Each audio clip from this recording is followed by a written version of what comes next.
What we gonna do right now is go back, way back. Give me your friend.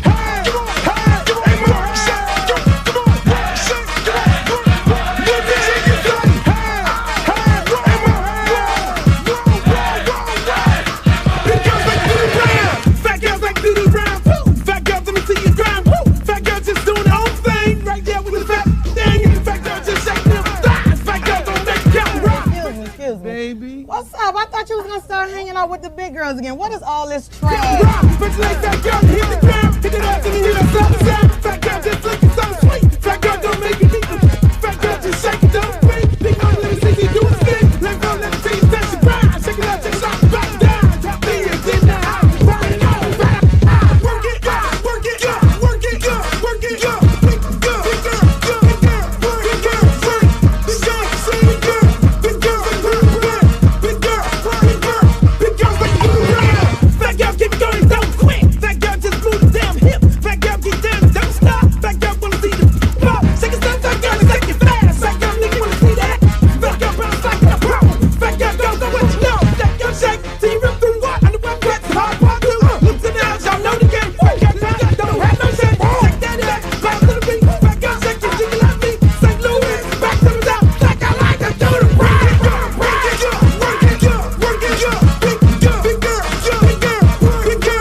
I'm serious. Where you are? Not the Alabama.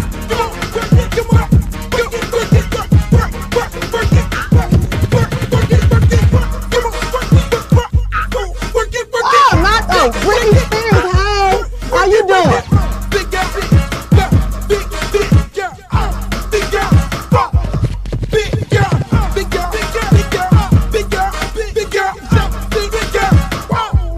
Oh, but ain't the little leprechaun. Girl, your wings is so up. You look a mess. All about the big girls. What about the big girls? Big girl, work it, work it, work. Big girl, work it, work it, work. Big girl, you done suck all the fat off your ass. One time for the big girls. What's up, big girls?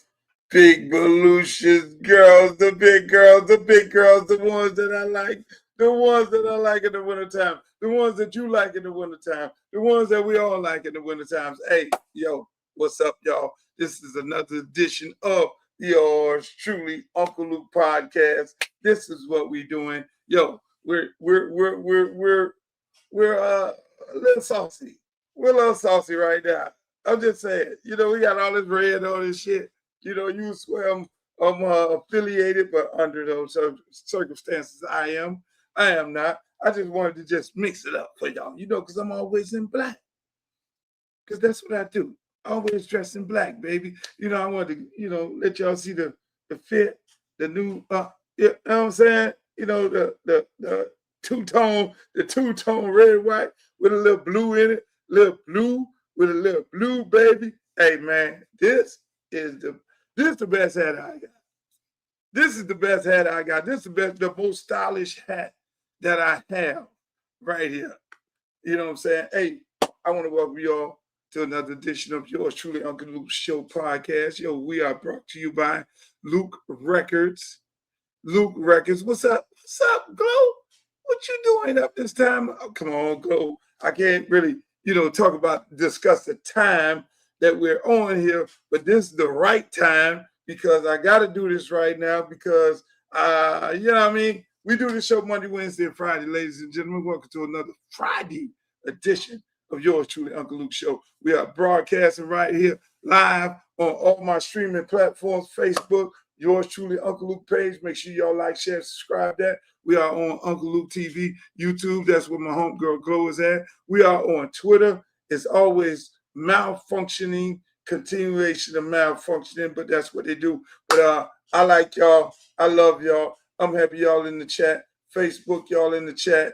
Hey, YouTube, y'all in the chat. But right now, I want to know where y'all from. That's how I start the show off all the time. Where you from? Where you at?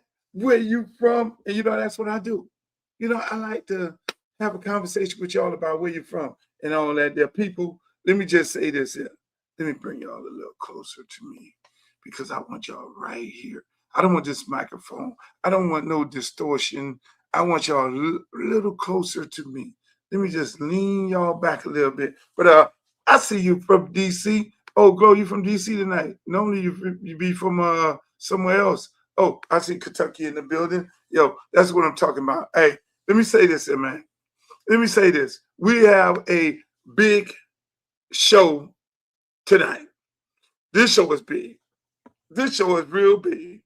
Jersey in the building by way of Jacksonville. I see y'all. I got a lot of my regulars in here. But let me tell y'all this here, man. Again, we broke all kind of numbers. I just want to let you all know that you guys have made this show a very, very, very, very, very successful show. A very successful show. I'm stumbling like a motherfucker. What's up? What's up, Vicky? Over there in Gainesville. But I'm just saying, we did in the last month 6 million people.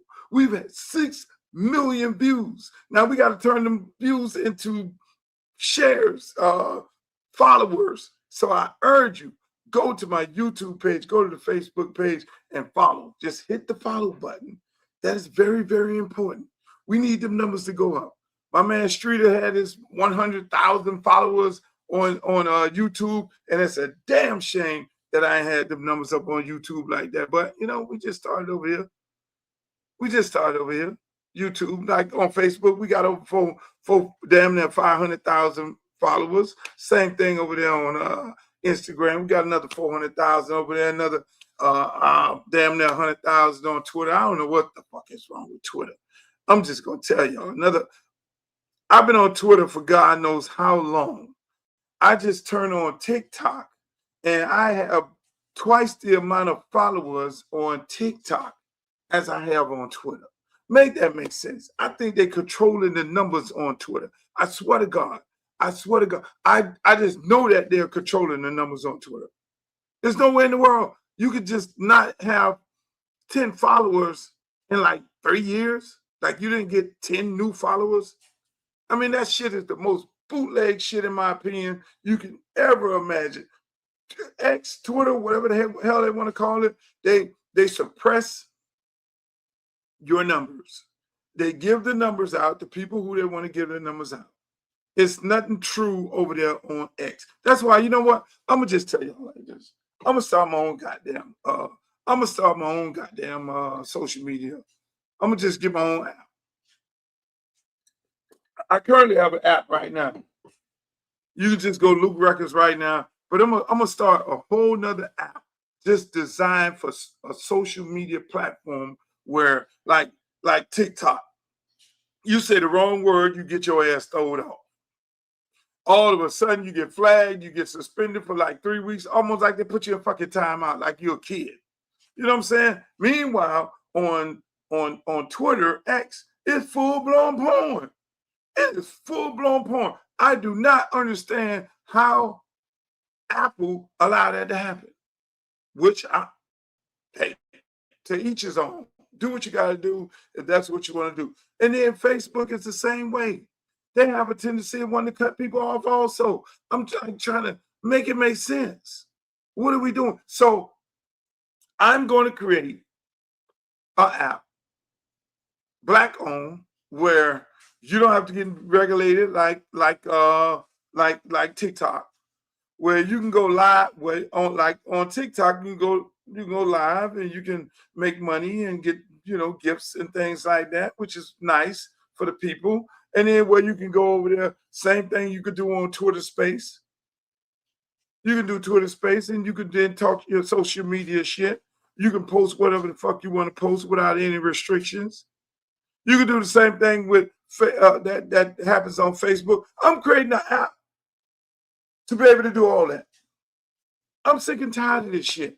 I don't care. If I'm on there and 5 other people, I'm fine with that because I am tired of being fucking regulated by these people. At the end of the day, Donald Trump, homeboy, Elon Musk owns Twitter. So he regulated that motherfucker how he want to regulate it. Then Donald Trump, other homeboy, owned goddamn TikTok. They hijacked it from the Chinese and he gave it to one of his homeboys who put a bunch of money in his campaign. Let's keep it up. That's what the fuck is going on here. All your social media is controlled by Orange Man. Orange Man is a gangster, in my opinion. Orange Man all the people that put money in Orange Man campaign, Orange Man did what? He gave them shit. You put money in my campaign and you're oiler, I'm going to go take Venezuelan oil. You put money in my campaign and you purchase a social media site, okay, I'm going to fucking regulate you how you want to. Hey, you put a bunch of money in my campaign, I'm going to let you own and operate CBS. Oh, shit. I shouldn't have said that. You put a bunch of money in my campaign. Hey, you want fucking TikTok? I'm going to take this shit from, it's the big take. That's what they need to call this shit. The big take. Donald Trump is on the big take. Are you mad at him?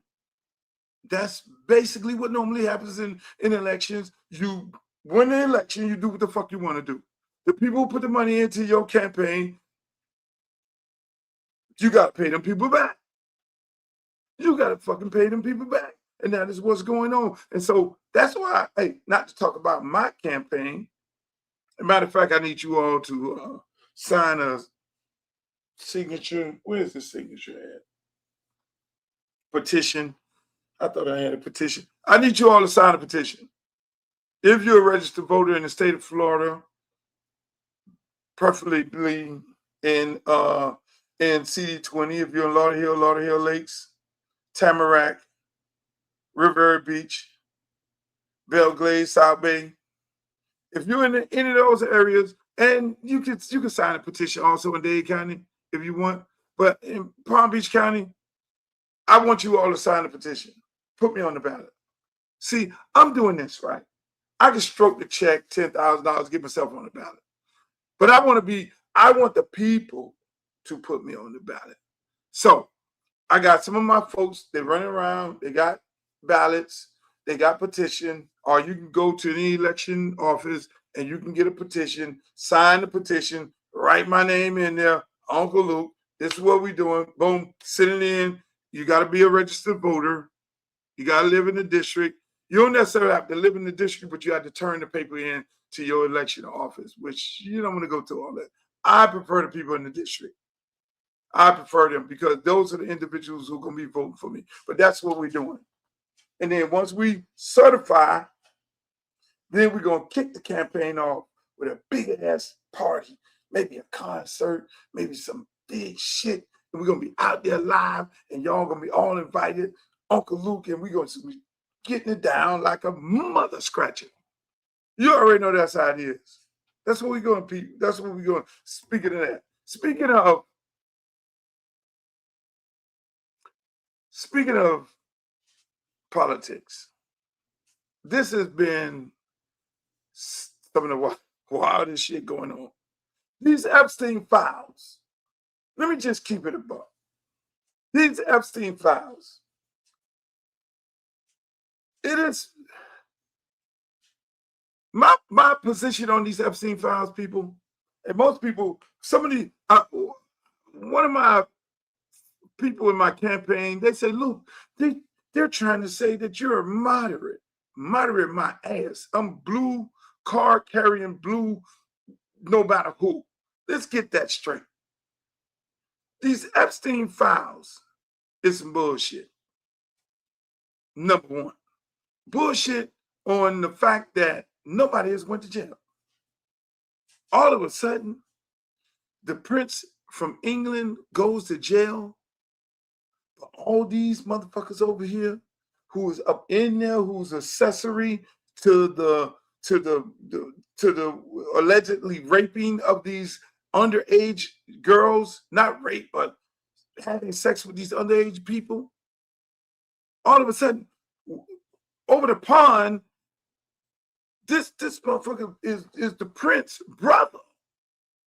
This dude is the fucking prince brother. The prince, like, hold on, let me just, I'm gonna play this for y'all because the prince ain't on that bullshit. The prince like, yo, you fucking with little. That's how I am. If I had a brother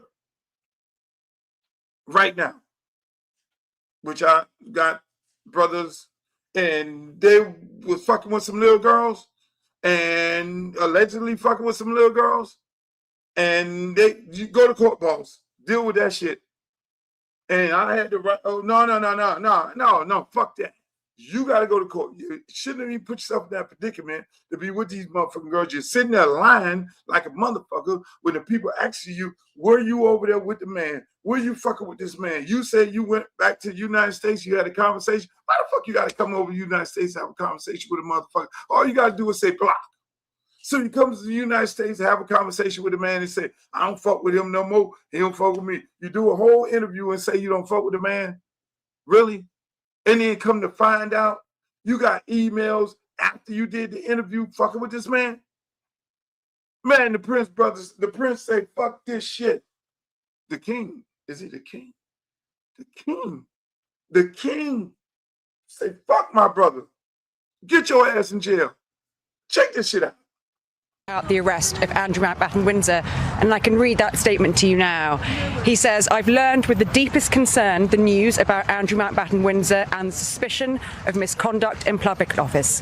What now follows is the full, fair and proper process by which this issue is investigated in the appropriate manner and by the appropriate authorities. In this, as I've said before, they have our full, wholehearted support and cooperation. Let me state clearly, the law must take its course. As this process continues, it would not be right for me to comment further on this matter. Meanwhile, my family and I will continue in our duty and service to you all. And that statement for the King is signed Charles R. So that is the response. Extraordinarily, we are due to see the King open London Fashion Week imminently, as his brother has been arrested this morning. So that's just in, Gail. Yeah, I'm wondering, it was stunning. For us here in the United States, did you all have any heads up? Was there any talk that this was possibly in the works? Were you all as surprised as we were here in the U.S.?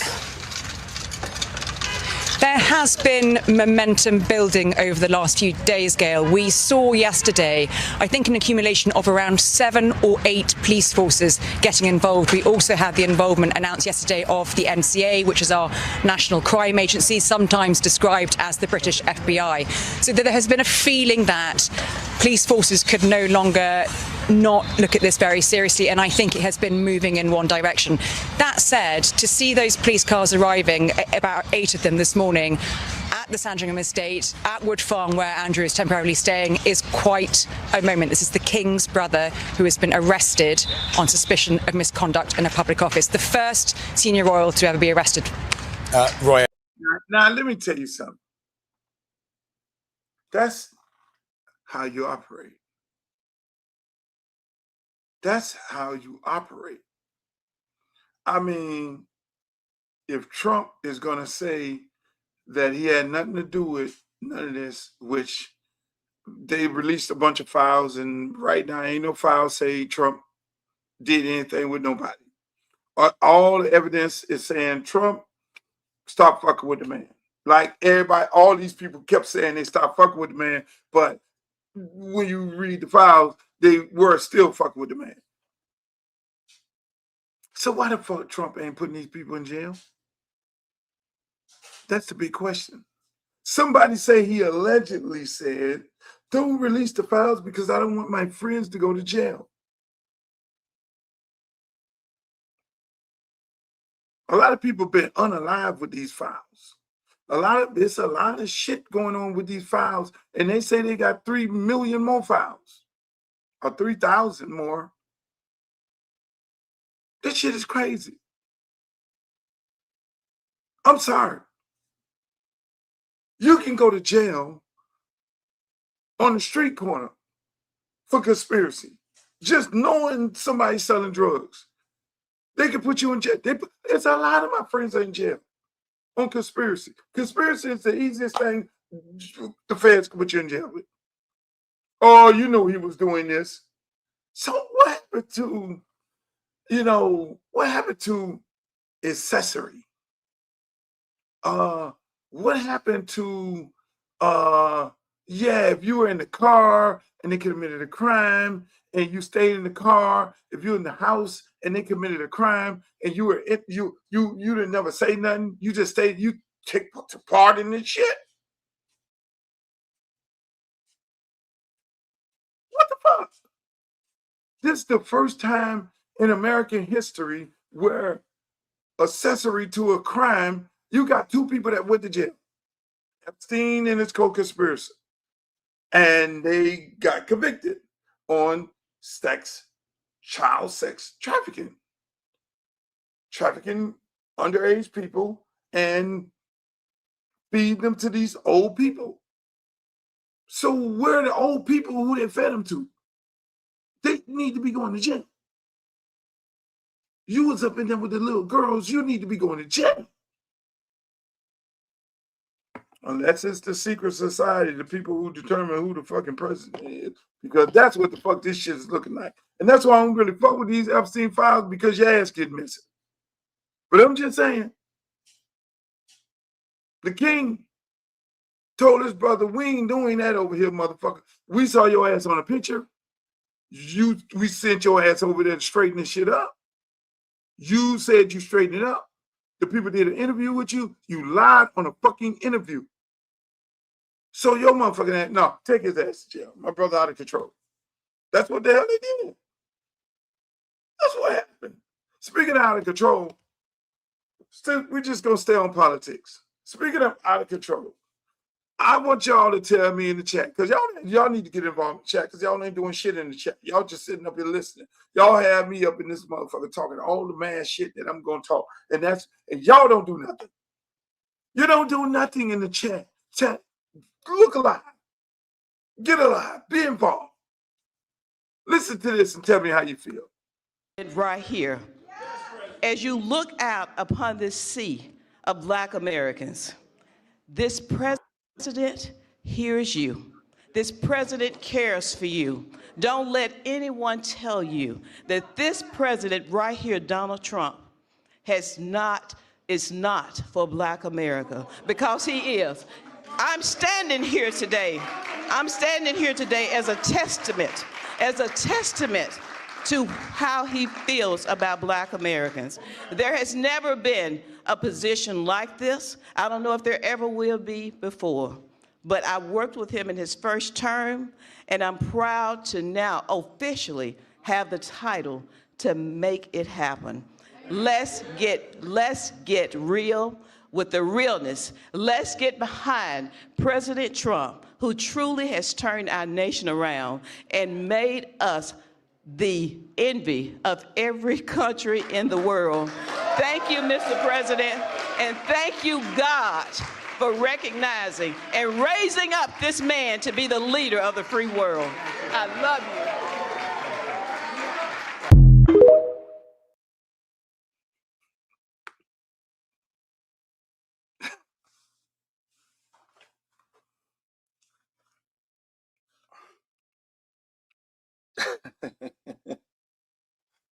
Hey, this shit funny. I actually had another lady tonight call me up. It's her birthday. Another one of Trump girls. Luke, it's my birthday. I'm down here. We're going out. And the friend of mine put me on FaceTime. He was like, yeah. Luke running for office. She was like, I don't fuck with no Democrats. Fuck that shit, Luke. I don't fuck with no Democrats. I'm like, okay, well, why you want to go out with me and party? I'm not going nowhere. You trying to get me in trouble. You want to get me into, you know I'm running. I am running for Congress. So you Trump lady, I ain't going to call her name, is trying to get me in trouble. But speaking of this, I'm trying to figure out how anybody can cape for this man just today. Yesterday, he had this long old speech about Jesse Jackson, his friend, his confidant. He loves Jesse.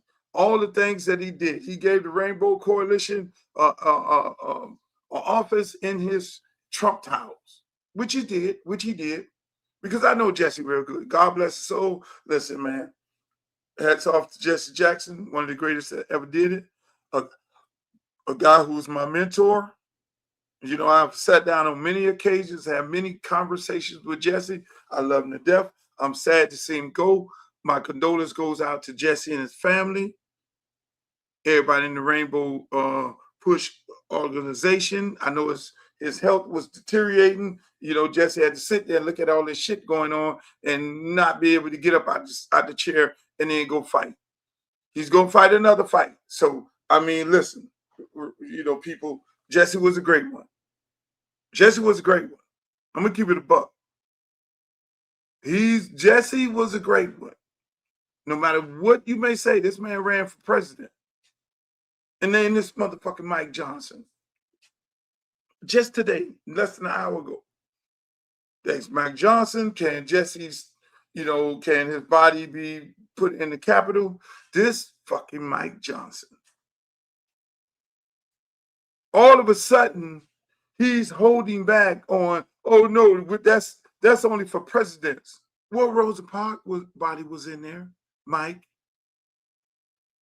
It was Martin, it was Malcolm, it was Jesse, and Farrakhan. We know you're not going to put Farrakhan in congressional. We know you're not going to do that, because that's what the fuck y'all do. And matter of fact, ladies and gentlemen, hey, look, we need to treasure, whether you like Farrakhan or not, we need to treasure him. He's the last one here. He's the last of the real ones. He's the last of the real ones from the old school. Because this shit we got right now, we don't know what the fuck it is. I don't fuck with Al Sharpton. I'm sorry. I don't fuck with Al Sharpton. Anybody that's going to the fucking FBI telling on other brothers, I don't fuck with him. I'm sorry. But going back to Trump and Jesse was good friends. No, the motherfuckers are tight. I know that for a fact. I've had many conversations with Jesse, and see, Trump and Jesse was friends when Trump was a Democrat. Jesse was partially the one pointing Trump in these directions to put money in Kamala Harris' campaign. You didn't know that. In Hillary's campaign, in Bill's campaign, he spent more money in the Democratic Party just as law allowed, because he got the things that he needed to get done when he spent the money in the party, and that's what you got to do. And so now this version of him, the man got slick. Let's keep it a buck. Trump is a businessman, but a major opportunist. He looked at this Republican Party as a vulnerable party. The man sat there and he carefully analyzed it. Y'all think this man crazy? This man ain't crazy by a long shot. He sat there and said, man, fuck this Democratic Party. I'm gonna go over to the Republican Party, because they got this party that they call the Tea Party. And that Tea Party, I can then turn that into the mega party. I'm going to hijack the Tea Party, turn it into the mega party. I'm going to wake up all these racist motherfuckers in this country, all these Aryan Nation, all these goddamn neo-Nazis. They are the difference in the vote, because the Republicans are going to vote red no matter who. So with a combination of traditional Republican and all these people who don't normally vote, I'm going to get these motherfuckers together and goddamn it, that's how I'm going to win. That's what he did. It's really simple. It's really simple. And so he got to feed them people this shit. Fuck that shit. I ain't put no goddamn Jesse in the thing. The day after he low-key tried to slight it, but then the day after he talked so much about Jesse, his friend, he wrote that letter. He had to throw bullshit in there, but the man really fucked with Jesse. I'm gonna keep it a buck. They were friends. They were real friends. Okay. May Jesse rest in peace. So he had to throw his mega shit into that whole conversation to keep him mega, because if it went too nice on a black man, then what? That's why you saw if you read his letter, you saw all of the I'm not racist. I did this for Jesse, and I did that for Jesse, and I did this for black people. And Jesse came to me and told me to do it. I am not racist. I'm not racist. But then here go the mega shit. You got to feed mega. Because he can't go too far over, because they already know that motherfucker was a Democrat. And they're waiting good and well for him to lean his ass over there. I'm just saying. So Trump is really a Democrat. Y'all might think I'm crazy. But he feeding mega the bullshit to keep the power, because the power is allowing him to get the bag. The man playing politics 101. He says he's a businessman, but no, he's a fucking politician. And that's what he's doing. So meanwhile, the man know he's sitting there right now trying to rig up the goddamn motherfucking election. You can't vote by mail-in ballots. No more mail-in ballots. Fuck that shit. Because he's carefully analyzing this shit. Carefully analyzing how many mail-in ballots. Oh, if I strike the mail-in ballots, I got their ass on that one, because Democrats mostly don't go to the polls. They do the mail-in ballots, because now my rural area numbers will outnumber their numbers in them cities. You got to have an ID. So you got to have what kind of ID? Passport? We already going there to vote with a fucking ID, with our driver's license. They want you to have an ID. Listen to that shit. They want you to go up in there, have ID that match the voter's registration. So what if you got married? Ladies. See, that's who we're going after, ladies. So if you were Ann Baldwin, and now you're Ann Williams, because your voter registration card said Ann Baldwin, and now you had to change your ID to Ann Williams, you can't fucking vote.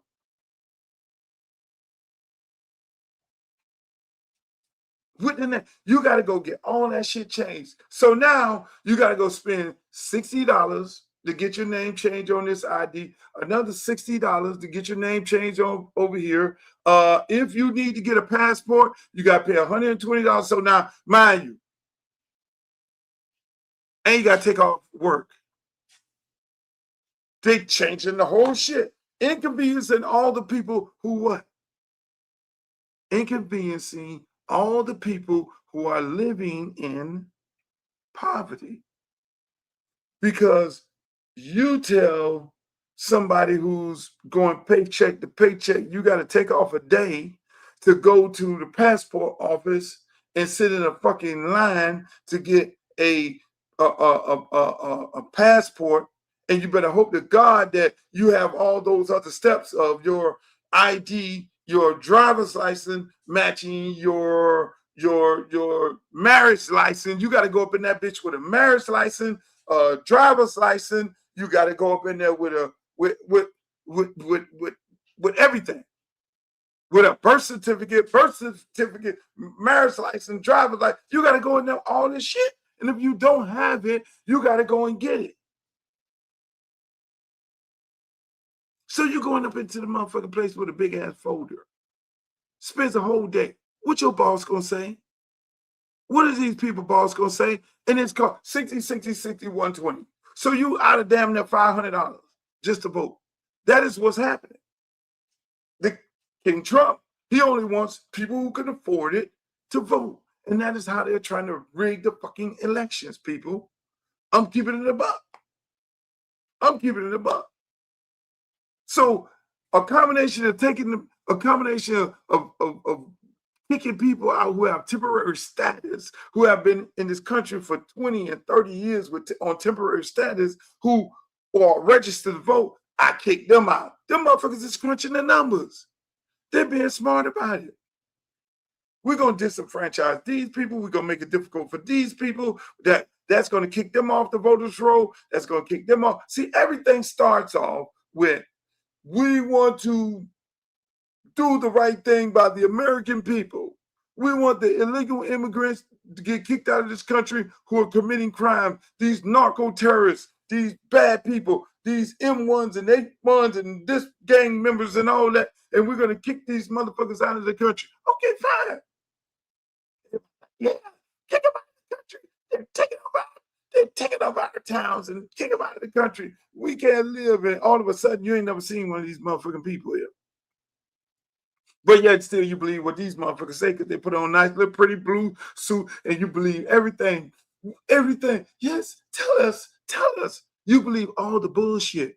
But meanwhile, they're kicking out innocent people who working. Innocent people who've been here forever. People who ain't got no criminal record. People who just going up to the immigration office because they have an appointment to go to the immigration office because they've been going to appointment after appointment. They took off from work. They went to go to appointment. The judge to see them to give them their paperwork. They locking them people up. No, get your ass over here. You come over here. Oh, you came in for an appointment? Nah, ain't no appointment. Then your ass getting kicked out of the country. I'm just saying. It's no different than that. It's no different than, bad people, dead people are voting. Now, I'm going to keep it a buck. Were dead people voting? Yes. They had scandals down here in South Florida where dead people were voting.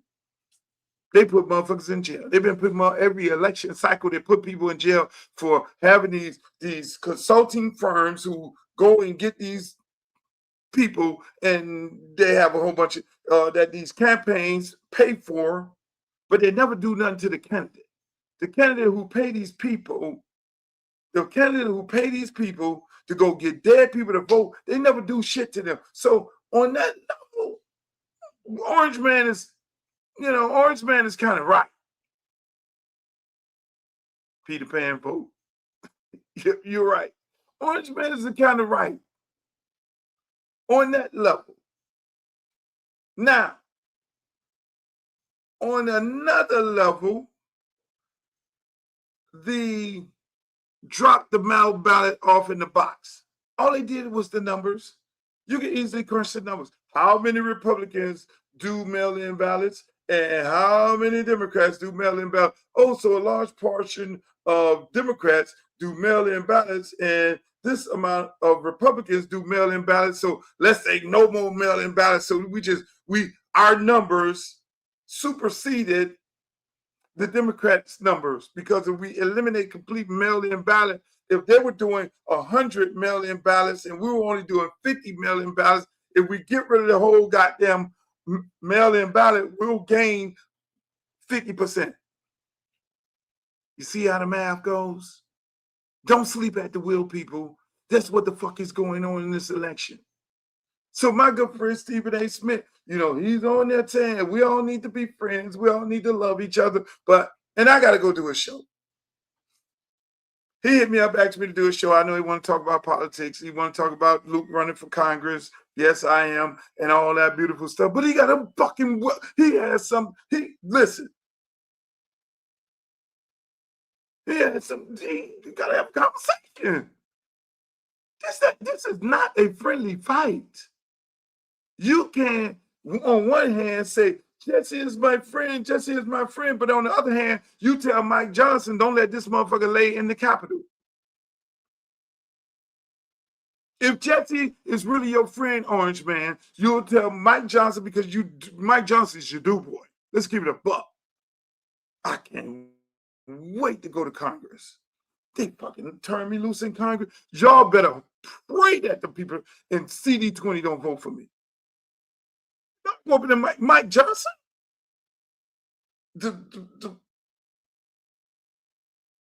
He running outsmarting Nancy Pelosi and all them. Yes, I'll be a freshman. Freshmen's got to shut the fuck up. But I can tell you one thing.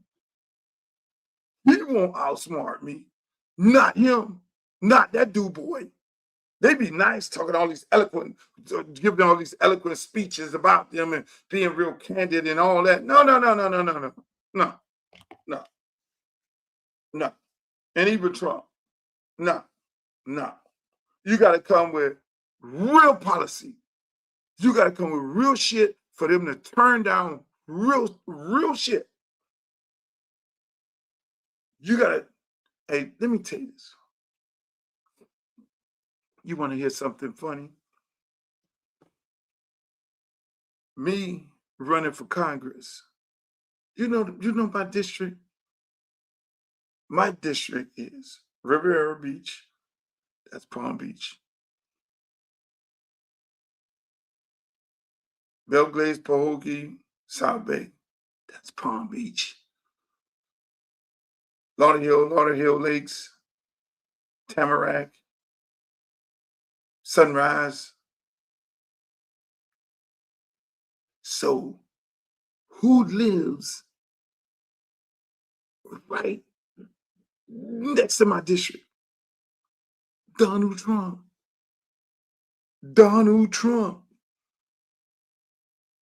I gotta look up his address. He might be in my district. Old Trumpy. Right on the edge. But it's surrounding him.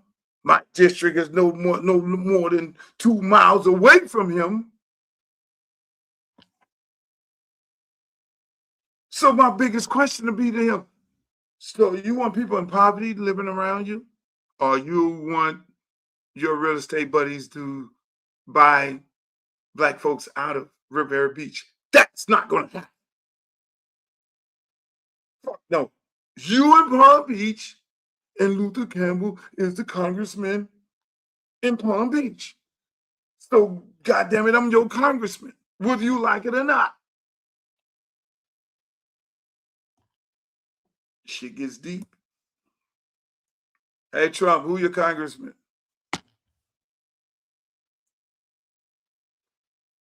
We need to get resources for our area. Man, listen, listen. Y'all just don't even understand how this is going yet. But at the end of the day, people, politics is politics. Elections have consequences. You got to get off your ass. You got to fucking go vote. Speaking of Jasmine Crockett, my God, this is a political show tonight. My God, what a shit show going on in Texas. We have a primary with 2 Democrats going at it, and it's getting messy. Just like my listen, I'm trying to stay out of the mess. In my election, I'm doing the petition. Once I do the petition, they certify my signatures, and they say you are certified, Mr. Campbell. You're on the ballot. Then my campaign officially starts at that point. But by me announcing on Sunday that I am running, I got these little people in my race talking real saucy. Everybody got a little something to say. You feel me? And I'm like, okay, jump out there if you want to, because this is a different type of candidate. You're dealing with a different type of animal when you're dealing with Luther Campbell. Tough skin, and you better have tough skin when you come.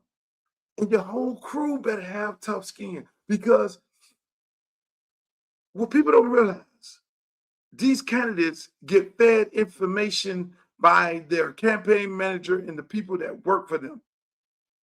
Listen what I'm saying. These candidates get fed information by the campaign manager and the people who work for the campaign. And they say, hit them with this. And they gas the candidate up. You talk dirty on this. And they send dirty flyers and dirty posters. And they get dirty. They get down in the mud, in the gutter, and start talking about another candidate. I choose to run a clean race. But I do understand it's a contact sport. You hit me, I'm going to hit back. But you know who I'm going to hit first? I'm going to hit the people, and consider this as a warning. I'm going to hit the people that works for the candidate first. So if you're the campaign manager and you're gassing up the candidate to talk smack about me or get dirty in the mud, I'm going to get the people that work for the candidate. I'm going to drag you in the mud. No, you will not. Let me put my hand to the side. Let me put it to the side. You will not, under no circumstances, be exempt. Because I am going after the people who work for the candidate. I'm going to go after them first. And yes, I'm going to get, but I don't want to do that. I don't want no, leave me alone. Don't try to drag me in the mud, because I am going to drag you, campaign manager and surrogates, people who work for you. You better have your shit right, because I'm going to drag y'all ass in the mud just like as if y'all the candidate. But I don't want to have that kind of race. I'm going to run on the facts. We will not have a race and have me standing up here like Jasmine Crockett doing this. Attack ads that have come on behalf of my primary opponent, who supposedly wants to get rid of super PACs, yet doesn't have anything to say about the negative ads, the ads that are darkening my skin, and this continual kind of, if she wins, we lose. It's not even undertones right now. It is straight up racist. So I am tired of people asking whether or not I am electable. The reality is that is nothing but dog whistle. So do you blame Representative Tallarico for the frictions and tensions? I will say that usually when you're behind, that's when you start to do ugly things. You can take that however you want to. See, this is what disturbs me. Now, she's running a Democratic primary, right? And there's word that the party is rooting against her. See, and this is what happens in politics. Now, the party, when there's a primary, the party's supposed to, just stay out of it. I'm the head of the Democratic Party. I stay out of it. I can't help you. I can't help nobody. When the primary is over, then we support the individual. And from my understanding, a lot of people are saying that the party does not want Jasmine Crockett, which I totally disagree. The party feels that Jasmine Crockett is not electable in the state of Texas because Texas is so fucking red. So they want the white guy to win. And so they're doing any and everything. This Colbert shit that went on with her, where she got snubbed and they put this other guy on there and they didn't let her on the show. I mean, you had all that going on. And now it's getting real messy because it's getting what? It's getting racial. When she got to stand up there and say, oh, it's getting racist. Now, mind you, this is supposed to be a Democrat. You're running against the Democrat. Some things are all off the table, because you can expect to be a Democrat and win and be white and be racist toward a black person, but then you want to say that we want to say that the Democratic Party is the party for black people. No, you can't do that. Now, if there's a party chair, that's when the party chair is supposed to go nip that shit in the bud. So if she feels like her opponent is being racist toward her, that's not good. That's not good for the Democratic Party across the country. It's not good across the country, because a large part of black people that sat out when Kamala ran and the percentage that went up that voted for Trump, who thought they were going to get a stimulus check, but he didn't give them a stimulus check. You know what I'm saying? A large part of traditional Democrats are upset with the party. They feel like the party ain't doing enough for black people. They're looking at black people as still in poverty. Black people still dealing with the issues of being black. But yet and still the white people in the party are profiting off the backs of blacks. So people want to get on here and say to people working my campaign, that makes Luke a moderate. That makes Luke a moderate because he's willing to say the party ain't right.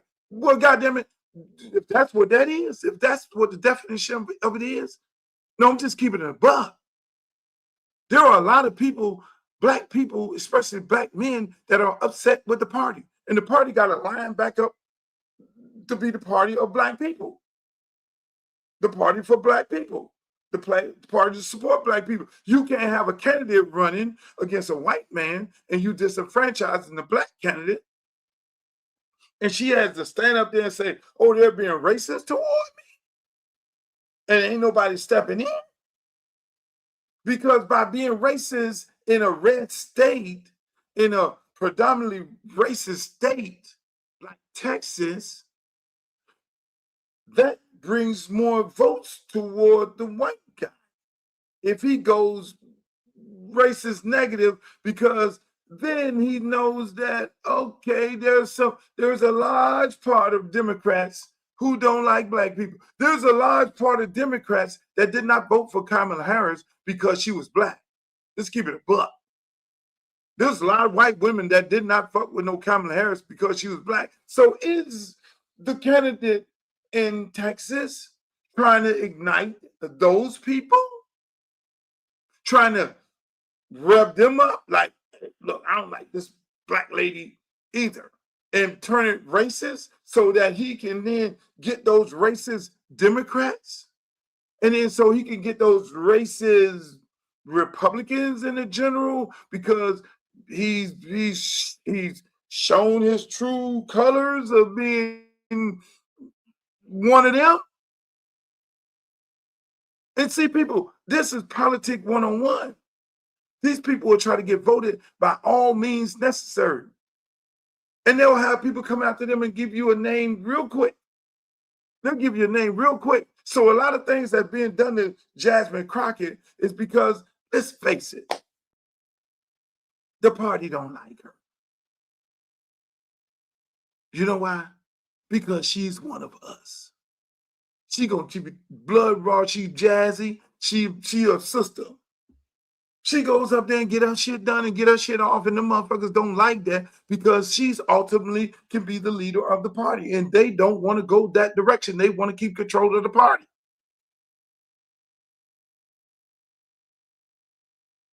I'm just saying. You say she's fake? You say she's fake? Why is she fake? Anybody else in the chat agree with him? Why is she fake? Because she's outspoken? Because she keeps it a buck? That makes her fake? No, it don't make her fake. It makes her a defender of our people and the things that are happening to us. Would you prefer her to not say nothing? Or what they call it? Turn the other cheek? And see, that's why my whole campaign is really, I'm not going in there with that grandstanding shit. I'm not going there. I'm going there to get some things done. People CD20 elect me. I'm going to get things done. We got infrastructure bill, and we ain't even taking advantage of it. We got poverty issues. We have housing issues that's been there a long time. Long time. Homeless, we got crime, we got the kids killing other kids. It's crazy. When it's a simple solution to it by giving them, creating tech jobs and bringing tech into school and trades into school. It's a simple solution. It's really simple. You got insurance companies People can't even afford to stay in the house because the insurance is so fucking crazy. It's the simple solution. People need insurance relief. People in the state of Florida need to be bailed out. They need insurance. The insurance is costing more than the fucking mortgage on the houses in some cases. The rent out of control. So that's why I ain't got no time to be fighting with them. Y'all gonna say, man, Luke got in Congress and y'all ain't even know what the fuck he at because he's missing. He ain't doing no interviews or none of that shit. I'm not going up there to fight. I mean, no. So if they want to call me, oh, you go moderate, because no, I'm going to get some shit done. You got 300,000 people in this district about to get their temporary status taken away. And who's that going to affect? Who is that going to affect? When Trump go out there and, because you know he do dumb shit at the beginning and then realize he just did some dumb shit. When he go out there, take those migrant workers who are here on temporary status, and he going lock them up, and y'all don't get no goddamn produce from the state of Florida. You don't get no sugar cane. You don't get no goddamn grapes. You don't get no corn. You don't get all that shit, and shit go to stop it. Then everybody, oh, Donald, you just fucked us up. Oh, that was real cute. Come on, man. The party has to do better. This Democratic Party has to do better. It has to do better. I'm not gonna have the issues in my race because I don't think there's a white person running as a Democrat in this race. And if one runs, that's their choice. That's their choice. But I don't like what's going on in Texas, especially coming from the heels of this election where we lost a lot of men who said, I'm not voting because I'm not feeling the party and I don't think the party doing enough for us. We want all these things and they're not doing these things, and we ain't stupid. We're old enough to see that our community looks the same way or it's getting gentrified the same way, and we're losing our houses, we're losing everything. Our kids are not being educated. I could understand. And they're sitting up there saying, what the fuck is this party doing for us? But then now we have Jasmine Crockett, one of the most outspoken persons in the Democratic Party, screaming, the party is being racist toward us. You're going to fuck around and run everybody independent. They're going to mess around, everybody going to go independent. All the black people going independent. They don't want that. Party don't want that. So it's got to be a little give and take. I'm sorry. Speaking of give and take, let me say this. It's a beautiful part of the show right here. This is a beautiful day. They passed the Teddy Bridgewater bill today. See, Teddy Bridgewater, let me bring you up to speed. I got to get some water because this is going to be a long one. Y'all still ain't doing enough in the chat. Y'all ain't doing enough to chat. No problems in California. You don't have no problems in California because my man Alberto Carvalho is over there. He's the school, the superintendent of the school. Y'all stole him from us. Y'all stole my friend. Goddamn California schools. Deflecting? What are you talking about? What are you talking about?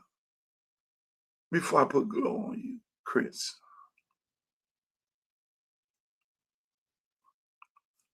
What you want to talk about? You want to talk about this, Chris? This is what you want to talk about. The Democratic Party tried to kill the black race. How, Chris?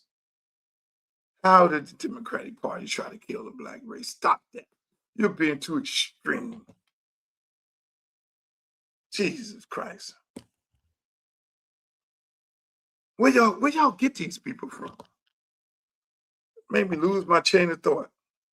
So, people, speaking of Chris and his bullshit, this man is in, you can't help but look at him. I look at him over there. Teddy Bridgewater bill. Teddy Bridgewater bill was passed today. Chevron Jones Senator Jones, and this is how elected officials are supposed to work. You get people elected, they go in, you call your elected official, and you tell your elected official, hey, look, we need to get these things done in the community. Here's the issue. I need you to support a bill and pass the bill to straighten this issue out. Elected official may not know anything about it. They'll take it up. They're okay, hey man, let's talk about it. What is it? What went on here? And look, elected official, you know, in the state of Florida, the Democrats don't run nothing. They don't run the House, nor do they run the Senate. So please go get a co-sponsor in the House as a Republican and bring it to the table. And then hopefully we get this bill passed. So they got this Teddy Bridgewater bill passed. That's how it worked. Now here's the skinny on it, which this is the part where I don't like politics, right? Because these political people, these politicians, and Lord knows I would not be nowhere like this. These politicians, right? Here's how it all went down. Let me just back y'all up. Here's how it went down. So Teddy Bridgewater had an issue where he went out publicly and said, you know, hey, look, man, he was just venting about some of the things that he do, and he's looking at these people having these big festivals and all this money and all these people coming in the stands, and he's saying, look, man, I got to pay for this, I got to pay for food, I got to pay for pregame meal, I got to put kids in the Uber, and I got to pay for these things, recovery, and all this things like this. I got to pull this out of my pocket to then help these kids. You know, some of them need rides home, some of them need food and all that. Now that was a violation. All that was in violation of Florida High School Association rules and regulations. You cannot pay for a kid food. If he tells you I'm hungry, coach, and my mother is never home and we don't have no food in the house, coach, can you let me hold something? I'm gonna go to McDonald's over here, Snappers over here, a finger licking and give me a meal. And then you're not going to let the kid go hungry. Or if the kid you come from the football game and the game is over because the game started at 7:30 and you're playing an hour and a half away, like my son, he has to now go all the way to damn Key West, 3 hours away tomorrow for a baseball game. Lord knows a kid that comes back on the bus gets back home. The game is over at 10 at night. They ride another 3 hours. They're getting home at 2 in the morning. So then now when they get to home at 2 in the morning and they're standing outside the school, according to Florida high school rules and regulations, that kid is sitting there. He can't get into contact with his mom. He can't get into contact with his daddy and all this. He's standing outside. And you, the coach, you got to make sure every person leaves and this kid is still standing there. You technically cannot pay for a fucking Uber ride to get this kid home, where you could just call Uber and have Uber to take him to the house and let him go on. You technically can't do that in the state of Florida up until today. So Teddy Bridgewater said these things out loud. He didn't know the rules and regulations because he had not went through certification, to my understanding, to learn the rules and regulations. So when he said that, he was just speaking as a guy who, you know, this is my first year coaching. I know better because I was coaching in high school for over 20 years. So I know better. I was like, yo, I can't say that shit. Because I went through certification and they tell you the do's and the don'ts and you need to read the rule book. So this is a brand new coach. And so when Teddy Bridgewater did that, then now the school then, wanted to suspend him. They eventually school suspended him. The state said, oh, we didn't do anything to him because of that. Now, and the school said, we're going to do a self-imposed suspension because we know the state can come back around the corner and stick us. So now we got to suspend Teddy Bridgewater for this. And so now it's a big-ass fucking story. Here's the former NFL player. He's coming back to his school to coach, and he is getting suspended for Uber rides and food, which is asinine, which is bananas. So what happens? This is going on. Me, Luther Campbell, said, this is fucked up. What did I do? Got on the phone. Let me call the senator because I know civics. Let me call the senator because the Florida High School Association is not going to change no rules. They use the rules. Florida High School Association, what they do here in the state of Florida is selective enforcement. They'll let you get to the end of the season and be like, oh shit, Teddy, you get ready to win the state championship. You just won the state championship. They just took that bitch away because you said you did some improper benefits according to the Florida High School rules and regulation. You can't do that. So the school had no choice but to self-impose and self-inflict, self-report. So they're going to get caught by the bullshit. And so what ends up happening? Luther Campbell gets on the phone, like I always do. Hey, Senator Reverend Jones, we got an issue here. You know, what happened to Teddy and what happened with Teddy is all wrong. There's a rule in the book for the Florida High School Association. They're not going to change it because they do what they want to do, when they want to do it, how they want to do it to people. But we have to change this rule. And he said, well, what's the rule, Luke? And then I sent him a copy of the rule, and this is what's going on. And so we need a legislative body to change the rules of the Florida High School Association. What most people don't understand is the Florida High School Association is a subsidiary. They're not a part of the state. They're 501c, and they're like a contractor of running high schools, governing high school sports for the state of Florida. So the state of Florida can put in policy to change their rule, amend their bylaws, which is what I asked Chevron to do. And what Chevron did.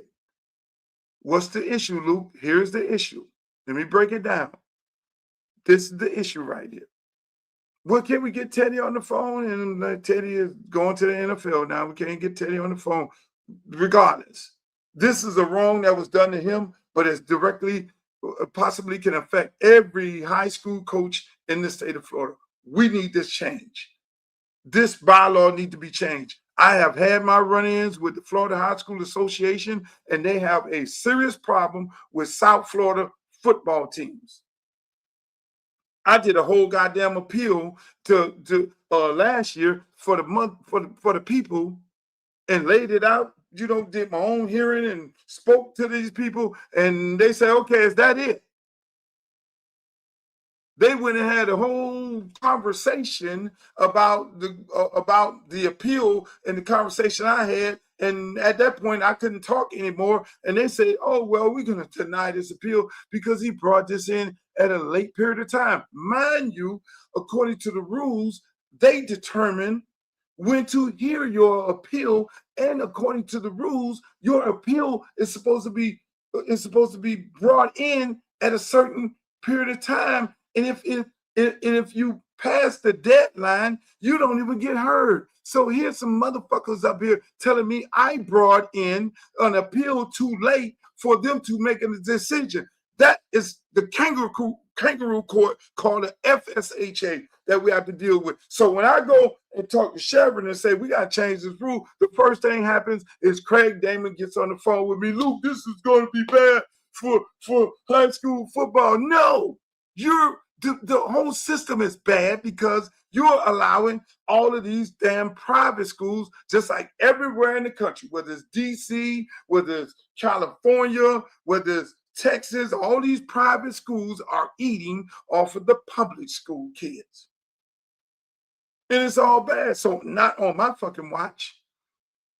Man, but coaches coaches are going to be paying the kids and getting them transportation and all this. We already have open enrollment and all that. So I don't care. The goddamn private schools are already doing it. They taking these private school buses and they riding them into the black neighborhood, bringing the black kids and taking them to the private school, not giving them the private school education, but giving them the prep school, which is the goddamn charter school education saying, oh, Gulliver Prep, American Heritage Prep. They're not getting American Heritage education. They're getting food, and their parents is running around telling people, oh, my son goes to Gulliver. No, your son goes to Gulliver Prep. That is the charter school. No, your son goes to American Heritage Preparatory. So they're bringing in, they driving them, they picking them kids up, they dropping them off. So I tell you, why the public school coach can't do that? Oh, you don't want the public school coach to do that because that's too much like private schools. You're taking something away that they normally take advantage of because they have the resources to do that. So what old Luther Campbell did, got his old Senator Chevy. Hey, Chevy, this is what I need you to do. I need you to change the rules, just like I changed all the other rules when they go fucking around with these rules. And I'll change every rule the Florida High School Association have as long as I'm around. See, that's why you need me to be a congressman. Some people say, look, he only worried about the issues in Miami-Dade County. No, I changed that rule, Mr. Little Boy, who I'm running against. I got that rule changed for the entire state of Florida.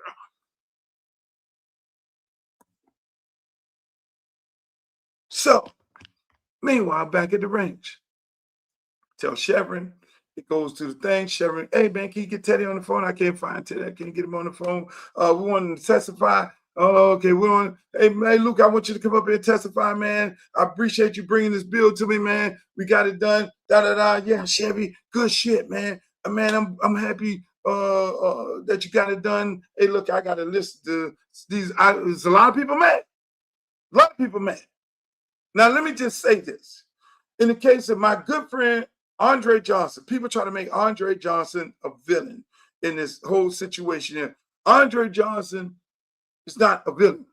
Andre Johnson is a dear friend of mine. His mama taught me. He's the athletic director of Miami Northwestern. Under no circumstance, Andre Williams, he knows the rules and regulations. He knows how the state operates.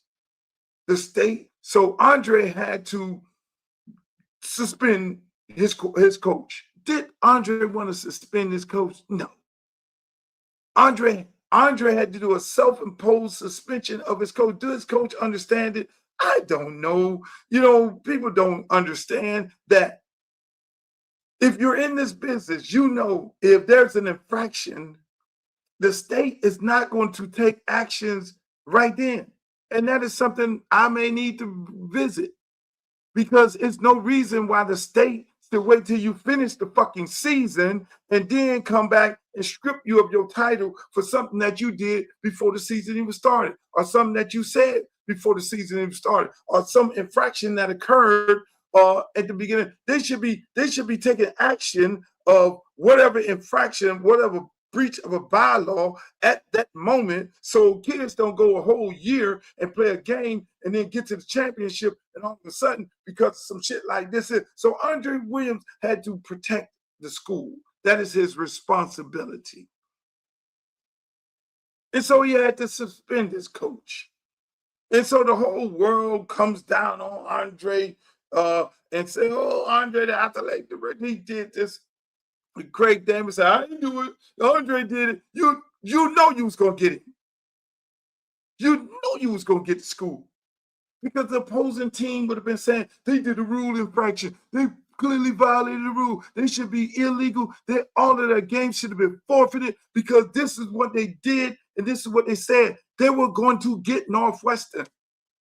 Andre's job is to protect the school, protect the brand, so he has to make a bad executive decision. Knowing the situation. So Mr. Williams is not the villain here. Mr. Williams is doing his fucking job. And I don't care who likes it or not. I really don't care. But when you put yourself, when he's put in that position, he has to make hard decisions. That's why they give you the job. But going back to Mr. Chevron, these guys do all these.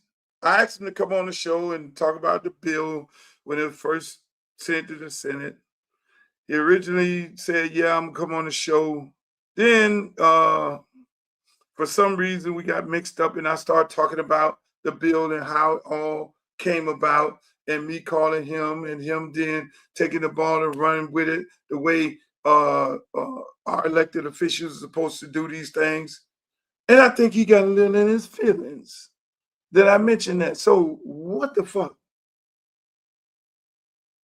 Did Chevron not want me to tell the true story? Did Chevron, these are the questions. Did Chevron want to say he came up with this all by himself? That he didn't get a call from Luther Campbell and say, hey, Chevron, we have an issue here, you know, do the job of what I'm supposed to do is call my elected official and say, elected official, this shit needs to be changed. I mean, we had a gentleman, we had an NIL issue. We called him up and the state rep changed it. So I just don't understand us. You know, we don't want to give credit where credit is due. And unfortunately, it's like that all over the country. I can tell you one thing. If these people are District 20, Congressional District 20, I'm going to expect those people to come to me and say, hey, man, this is an issue that needs to be taken up. We need to have a conversation about it. And when that person come to me and say, Mr. Campbell, we have an issue right here, and I'm going to listen to it. I'm going to say, can we straighten it out? And I'm going to hear them. And there are going to be some issues that I'm going to tackle. But I'm going to tell you this. When they come bring me the issue, I'm going to say, Gladys brought this here. And I'm going to have Gladys standing right there. Gladys told me about this issue that concerns the community, that affecting the community. And I want to thank Gladys, and we got this shit done together. That's how I'm going to govern.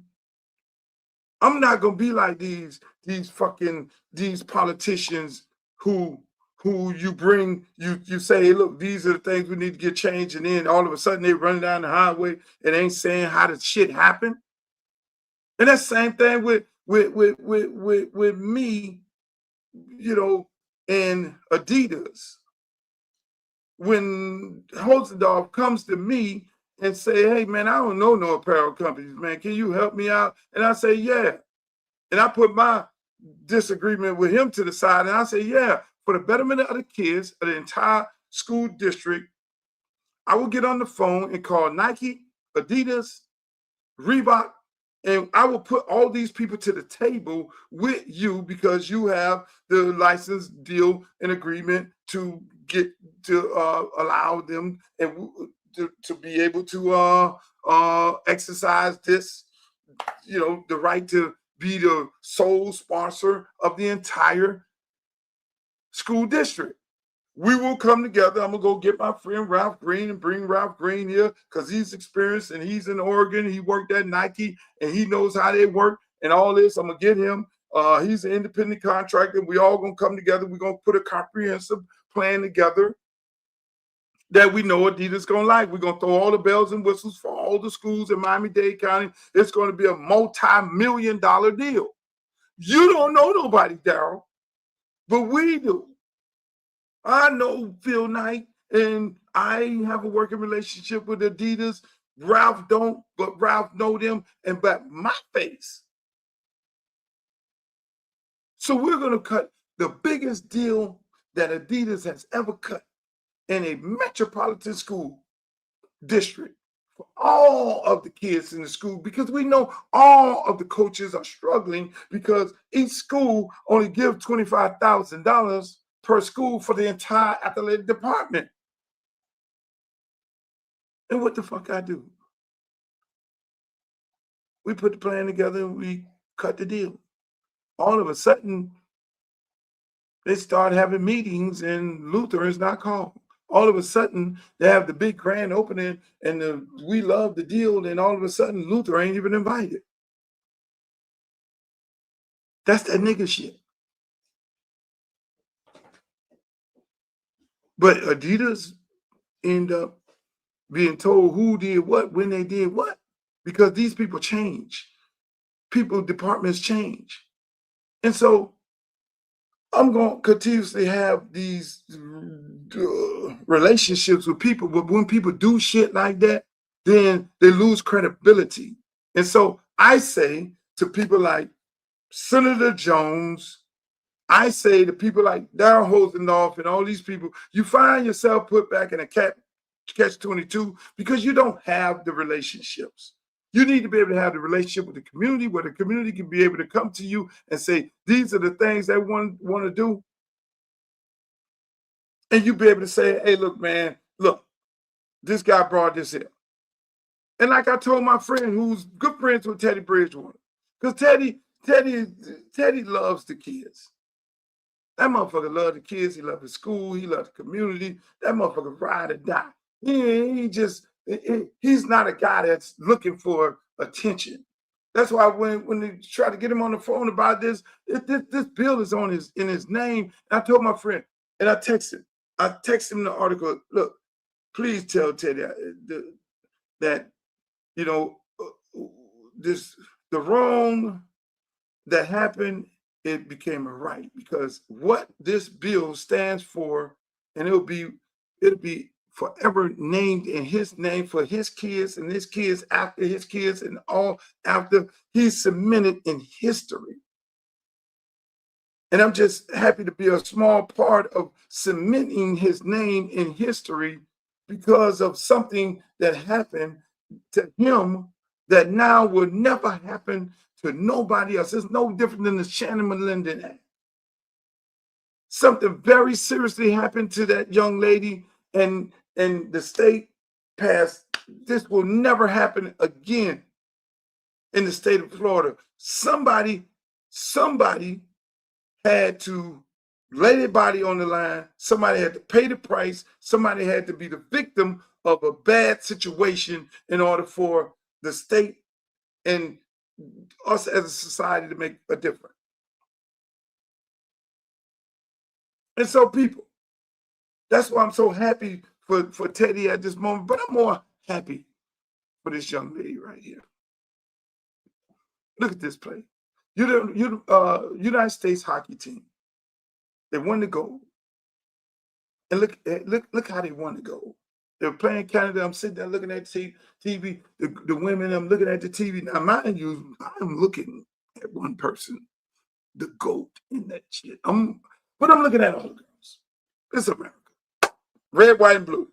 I mean, even though we are living in a toxic times with J.D. Vance, hate everything black that you could imagine, and Trump not liking us and all these different things they're trying to do, but they know they can't really fuck with us because we are 60% of the military, so they really can't fuck with us. In every municipality, we are 60 to 70% of law enforcement, so they know they can't really fuck with us like that. Fuck with them other people, but don't fuck with us. But going back to the Olympics, this was a beautiful moment. I don't know if you all didn't catch it. It was 1-1, then it became 2-2, and this shit happened right here. Look at this right here. Defenseman, nice move, cuts to the net, score! Megan Keller, the overtime hero, the United States wins gold in Milan.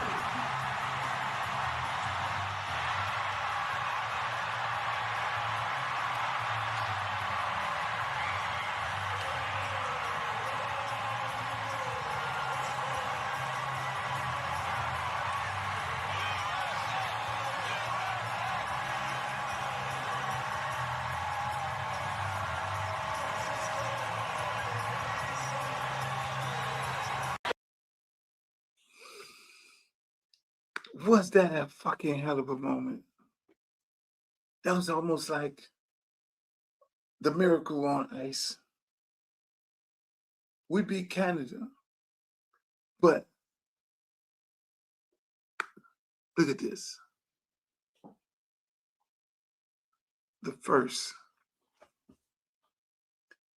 Black woman to win the MVP, This the GOAT, Miss Edwards. Straight out of Cleveland, Ohio, some part of Ohio. That there is the GOAT, Miss Edwards. I want everybody to go find her social media page and spread all the joy that you can spread. I've been retweeting shit all day. I don't see enough black Twitter showing her love. I don't see enough black YouTube showing her love. I don't see enough black Instagram. I don't see enough black Facebook showing her love, because you're supposed to be going to find that sister right now. She is the best hockey player on the planet. And by the way, she's black. So let's look at this. Speed skating, young lady from Ocala. We're dominating that.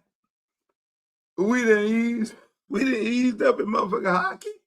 So we're gonna get some more little black girls to go up in the hockey. The people mad at us. Them people at Turning Point gonna be talking about us tomorrow. They were talking Megyn Kelly and all them motherfuckers gonna be talking about us bad. We didn't ease. They ain't really want to talk about this. They don't really want to talk about this. The black girl's the fucking GOAT. The GOAT.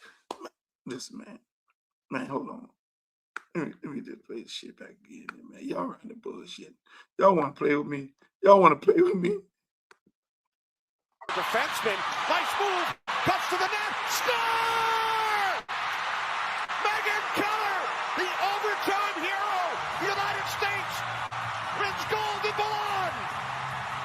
Kelly.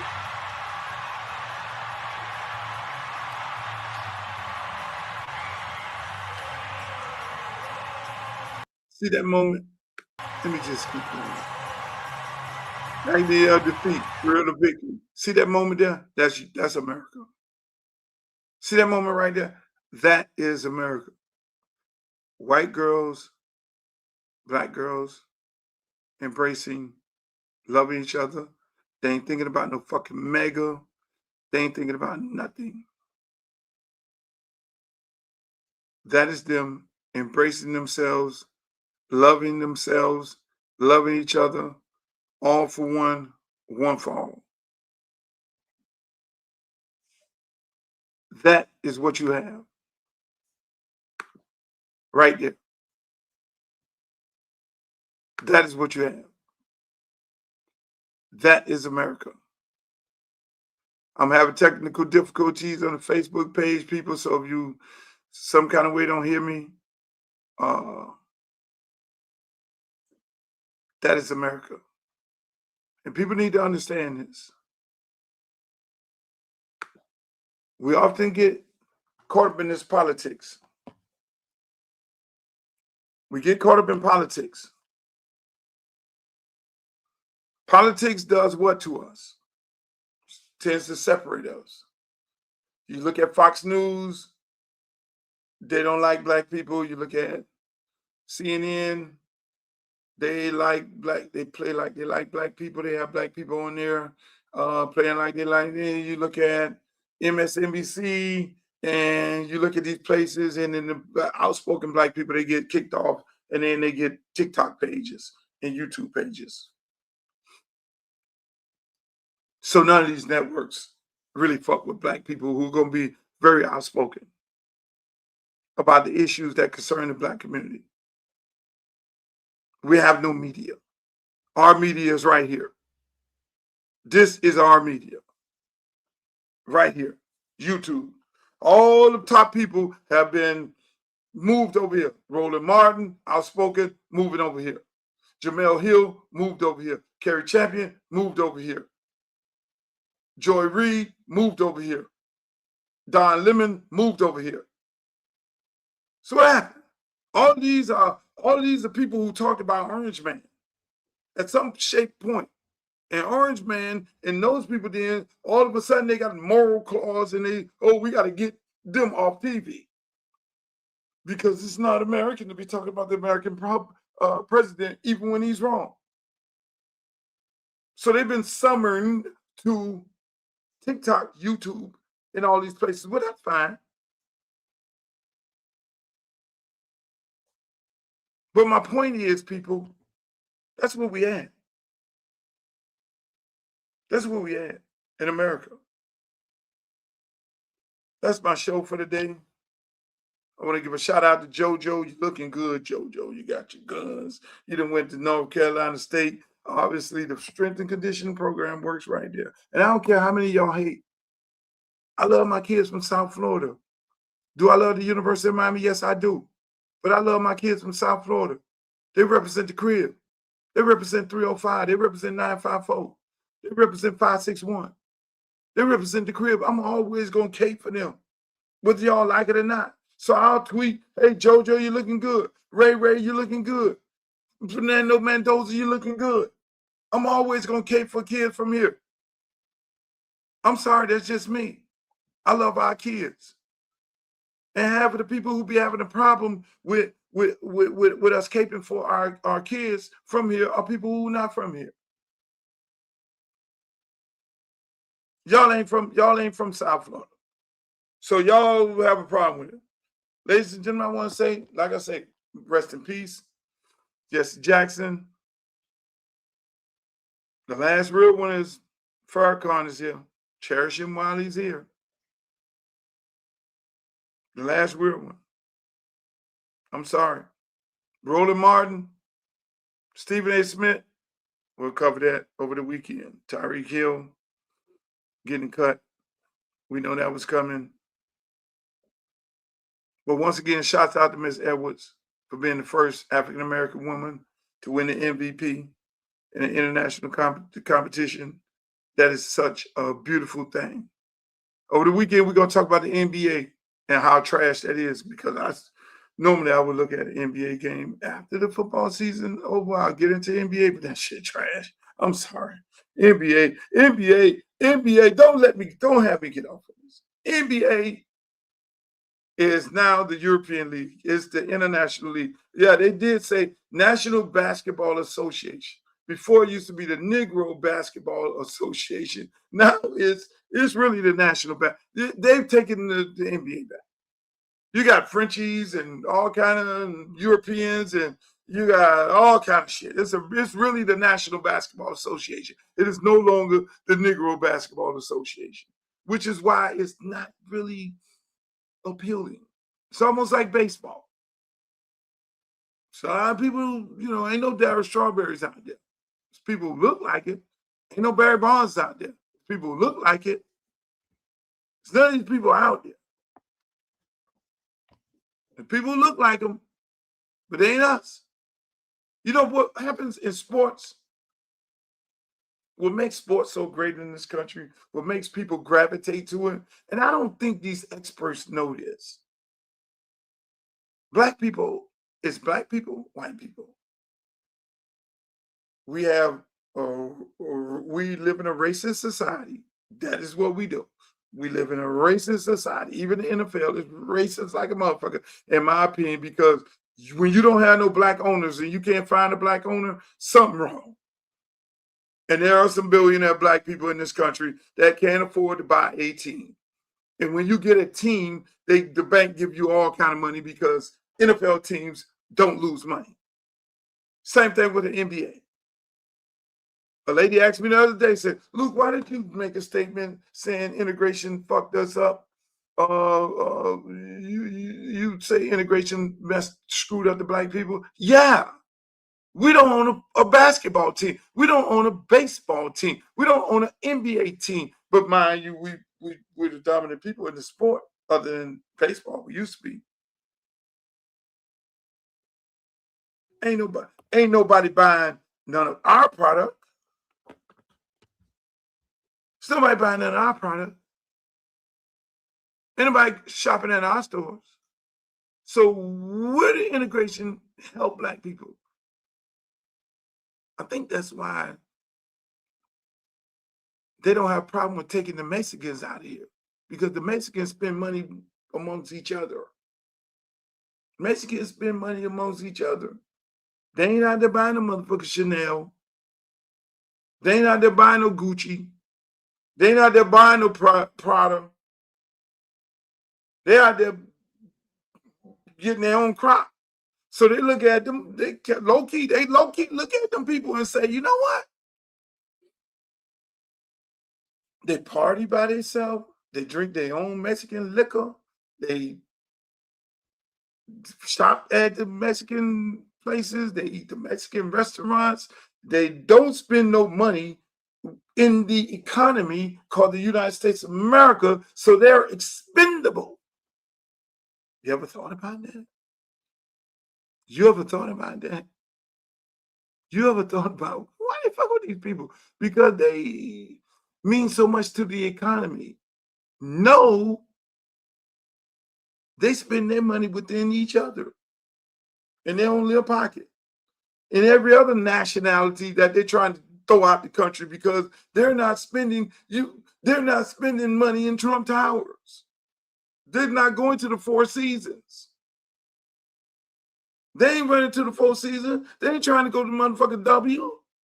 They ain't going to the party at the W. They ain't run. You ain't seen the people run to the goddamn live on Sunday. People.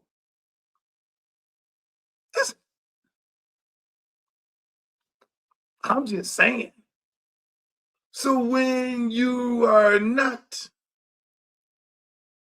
stimulating the economy with the money you're making and you just spend it amongst each other, that is not traditionally the American way. I'm just sorry to say. Why do you think what happened to Tulsa happened to Tulsa?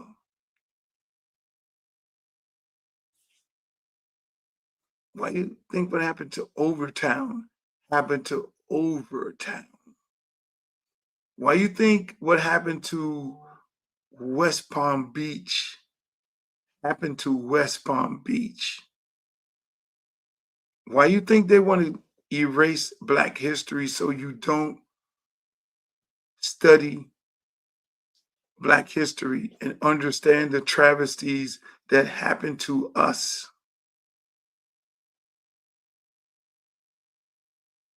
That's my show, ladies and gentlemen. Make sure you like, share, and subscribe. It's the Luke Show podcast. We're here Monday, Wednesday, and Friday. I love you all. Every now and then I'll do a weekend edition of it. Shouts out to my good friend Streeter. I don't know where he is at tonight. I didn't get him up to have him come here tonight. Yep. That's right. Magic Johnson and Larry Bird. Magic Johnson, Larry Bird. Like I say, I got off the subject, but before I close the show out, what I meant by we're a racist country. It's black and white. Is everybody racist in it? No. You know what I'm saying? Everybody looking out for each other? Yes. That's what made our sports so big.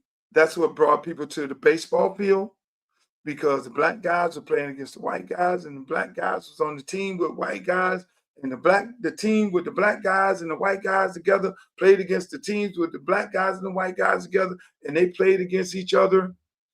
And the black guys were the villains, and the white guys were the good guys. And unfortunately, they went and played against each other, and they were our stars because all of them were Americans. I'm sorry. They were our stars. All of them were American. And the same thing right now that's happening to the NBA. NBA want to push this European thing similar to what baseball did. And baseball, you look at the baseball games and the fucking stands is empty because it's no longer black and white. You need black villains and black heroes to bring black people to the stadium. Black people ain't going to the fucking stadium. They ain't even looking at the game. You have white people go to the game to boo black people and to be cheering for the black person on their team. So it's a black and white situation. And where these people got off the fucking rail with baseball and with basketball, which is going to be a dying situation very quick, similar to baseball, you're going to have the product is going to be bland. It's going to be non-existent. I mean, LeBron James, Kevin Garnett is the last of the Mohegans, people. Shit, they just got Chris Paul up out of this motherfucker. He's gone. Your stars right now are foreigners that nobody gives a fuck about. I'm sorry. The best player in the NBA is the kid over there in San Antonio. He's French. So we supposed to get excited for him like Michael Jordan? The NBA is going to go to fucking hell. I mean, shit, they trying to get Ja Morant up out of there so they don't want the villain no more. There's always been good cop, bad cop, villain. And like you say, Magic Johnson, Larry Bird revolutionized the game. It was black versus white. So, ladies and gentlemen, that's my show. I'm going to get off here. I hope you guys enjoyed the show. And I want to thank you all for looking at the show. This show is going crazy right now. Everybody loving the clips that we're putting out there. I mean, we're trying to get better every day. With your help, we can get even more better. Make sure you go into the DM and hit me up. If you got some areas of concern, if you like some shit, you don't like some shit, that's what this show is all about. It's about freedom. It's about real freedom. I fought for free speech and went all the way to the Supreme Court, and that's what it's all about. Everything that I do is about freedom. Free speech. And that's what we do right here. So, ladies and gentlemen, I want to appreciate you guys for being on here. Sorry for the people on Facebook. I know you had some technical difficulties. Hopefully, we straighten it up and you can see the rebroadcast. Remember, the rebroadcast, you can always go to YouTube to see all of these shows in the archives. They're there. Any show that you miss, and go to YouTube page. Please go there, like, share, and subscribe. And also go to my Twitter page, Uncle Luke Real One. Go to Instagram, Uncle Luke Real One. And I am on TikTok. That's Uncle Luke 305 over there on TikTok. Make sure y'all like, share, subscribe all of my pages. I love you guys. I'm happy that you were able to come here. And I want to say happy fucking Friday. Happy Friday. I'm off of here. I wish I'd see you come in. You came in too late, Chris. I would have loved to talk about the Patter trial. Maybe we'll discuss it over the weekend. I'll go grab Streeter and bring him here. But at the end of the day, man, again, I'm loving this. I'm loving this whole political process, this whole campaign, me running for Congress for CD20, I'm gonna end it on this, man. I want to get us back to doing politics the way it's supposed to be. I want to get back to the Carrie Meeks of the world type of politics. You know what I'm saying? That's what I'm trying to get back to. I'm trying to get back to bringing resources back to the community, not creating my own little thing and all that. I got foundations, youth programs. They're doing good. I mean, that's my whole thing. I mean, I'm not going to Washington, if the people of CD20 elect me. I'm not going to Washington to get in no cat fights with nobody. My job is to go there and bring resources back. We got people suffering real bad. We got people can't even afford to keep their house because of insurance. We got people living in rural areas. We got kids killing each other in certain parts of the area because they don't see a way out. Everybody's not going to college. So we have real serious issues in this district. And just like anything that I've ever touched or anything I've ever been a part of, I make it the biggest and the best. I make it so good that other people get jealous of it and they try to reduplicate what we do. And that's what I'm going to do. If them people elect me in CD20, and again, people, there are a whole lot of other issues on the ballot. There's a whole lot of other issues on the ballot, which not even on the ballot. NIL is really on the ballot. Not one you have presidents of universities, you have athletic directors. They're lobbying Congress right now to create a bill to underpay these young athletes, mostly black players, because they're tired of paying them all this big money. I was ending the show. Nick Saban got out of college football because he was not going to be sitting there coaching no kid making $4-5 million more money than he making in a year. And a lot of these other coaches feel that way. And they want to take back college football. So they're asking Congress to come up with a bill to regulate these kids. But think about it like this. Who in the fuck is representing the kids? They don't have any representation because they're not a part of a union like the NFL union or the NBA union, which is, that's a joke. They're not unionized. So the presidents, athletic directors, and the coaches, they're represented. So they're talking to congressmen and congresswomen and senators and all that and say, we need this so that I can get back into coaching. We need this to regulate, because there's no reason in the world we should be paying these young black men coming out of high school all of this money. So who's going to be there to defend young black athletes? Because I will go to the party chair and say, I need to be on that committee, because I'm not going to let young black kids get taken advantage of because you parade in that Nick Saban and Dabo Swinney and all the rest of these people. Matter of fact, I asked Dabo Swinney to come on the show to talk about some things like this, and obviously he ain't got back with us. But I'm not going to let our kids get swindled. So that's why this election is more important than anything. Yes, I got to do the things necessary for my district, which a large part of my district has athletes who are going to college making tons of money off of NIL. Palm Beach, Broward. These kids expect to go and negotiate NIL deals where they can max out. But then at the end of the day, you need a congressperson up in there who understands NIL, understands college football, and understands how to be there for these kids. So it's a lot of things. It's a lot of things on this election here. I'm just saying, ladies and gentlemen, that's my show. Shouts out to Mark over there in South Beach, Coconut Grove. I see you. Mark, which one are you going to be from? Coconut Grove or Miami Beach, South Beach? Which one, Mark? And there's no such thing as South Beach, Mark. It's Miami Beach. Now, you may live on South Beach. This is coming from a guy who went to Miami Beach Senior High and Artificial. I love you guys.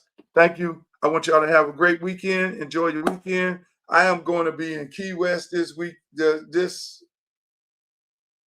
Friday, I'm going to be in Key West. My son then play the Conks.